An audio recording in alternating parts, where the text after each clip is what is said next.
They made some moves, upper management. I know you and I talked about James Jones, a guy who played for the Cavaliers for a long time, is now moved to the front office for Phoenix. I like the fact they're going to take their time, find a coach that has some experience that can get in there and help this team turn the corner. You say it about every NBA franchise, but with Phoenix, you really mean it. If they put a good product out there on the floor that can win, the fans will come out and support it. I mean, if you remember those Kevin Johnson, Charles Barkley, Thunder Dan days, Phoenix has a fan base that will come out there and support a team, but nobody wants to pay top dollar to watch garbage.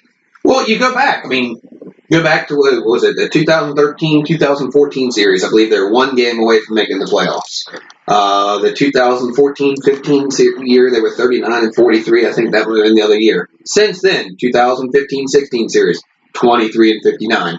Not going to make the playoffs like that. 2016, 24-58. 17, 21-61. And then this past year, 19-63. Jesus. I mean, and like I said, I mean, it's astounding to me when you talk about the lineup that they have. They went out and they got Josh Jackson, yep, a guy that I love when he was playing at Kansas. He was a great pick. They got Mikal Bridges. DeAndre Ayton, I think, is going to be a great big guy in this league. I do too.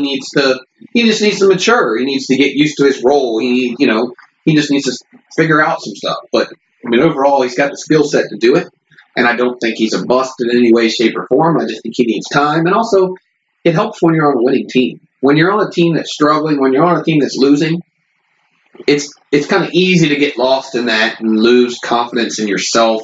And your work ethic might drop. And obviously, there are some players that don't. Look at Booker. I mean, that guy's easily a top 5 guard in the league, in my opinion. I mean, the way he scores is unreal. Yeah, that game against the Boston Celtics. Okay, I'm ashamed if I can't remember if it was 70 or 80 points, or it wasn't 80. Yeah, it was like 70. Huge game. That's can happen with him on a regular basis if you surround him with good talent. I mean, at the end of the day, bottom line, the organization needs to get their stuff together to help this kid be successful, or he's going to pull a KG where he's going to say, hey, I want to get out of here because I'm doing fantastic things in the basketball court, but I can't get W's.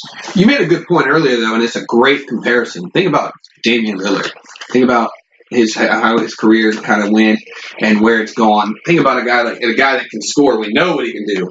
And then, obviously, it's a little different because Lillard didn't get drafted, I don't think, quite that high. He kind of fell a little bit.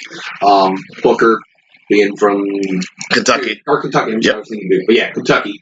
They knew what he could do because he went to that school. But they're really, I think it's a great comparison when you compare the two guys because of, their ability. I mean, they can both score 50 points any given night of the week.